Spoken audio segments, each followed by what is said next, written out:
turabaramukije bakunzi mwese b'ikiganiro igihe cacu twizere ko muguwe neza aho muherereye hose abari mu bibazo nabo tubabwiye tuti mwihangane nta mvura idahita tubibutse ko ikiganiro igihe cacu kibasesangurira abantu bakoze n'abariko bakora ivyiza mu gihe cabo tukakubwira nawe tuti n'igihe cawe cyo gukora ivyiza uzibukirwako n'igihe utazoba ukiriho.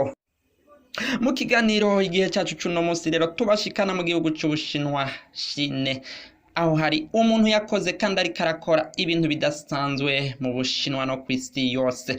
Uwo nawe sundi ni Jack Ma watanguje site Alibaba ikora urudandaza ivyo twita commerce electronique.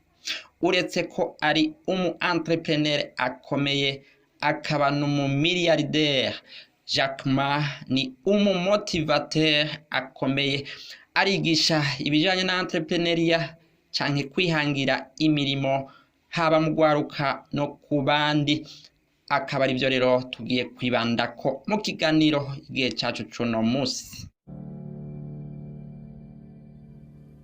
Tout le monde fait des erreurs. Tout le monde rencontre des problèmes. Et très peu de personnes sont prêtes à vous écouter. Mais le jour où vous aurez du succès, là les gens commenceront à vous écouter. Ouah, mais tu es génial!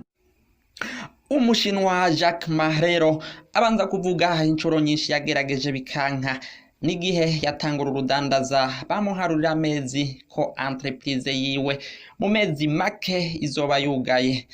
Yaraciwe intege bihagije, arategwa ubwoba bikomeye, ariko siko byagenze, ahubwo kumuca intege byamuhaye amakuhaje yo kubandanya, kuko ntiyaretse ntiyahagaritse, yarihanganye maka arashika kwihangiro yihaye. Niho rero bamwita n'umusazi, ariko ntiyahagaritse, yarabandanije kuba entrepreneur rero canke abihangira imirimo. Jack Ma ababwira amajambo atatu akomeye: patience, courage et rigueur. Nukuvuga ngo patience, kwihangana, ukemera ukaruha bahaguca intege ariko ukabandanya; courage, ishaka, kugumizako nturambirwe; hamwe rero na rigueur, gushiramwo ubuseriye. Mukanya tubabwira tumwe mu tujambo tugufi bita citation Jack Ma yanditse mu gutera intege les entrepreneurs canke abihangira imirimo.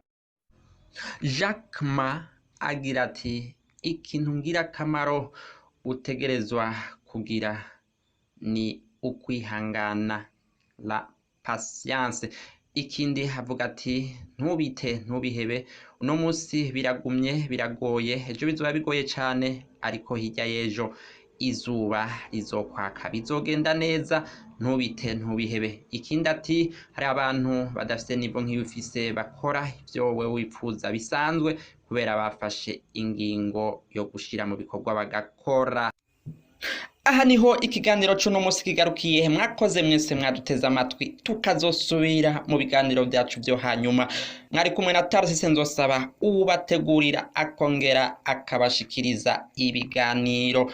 Mwese ndabubaha, mugira aho muba mwubahwe, Imana ibahezagire. Harawakoze mu gihe cyabo n'uyu munsi haracari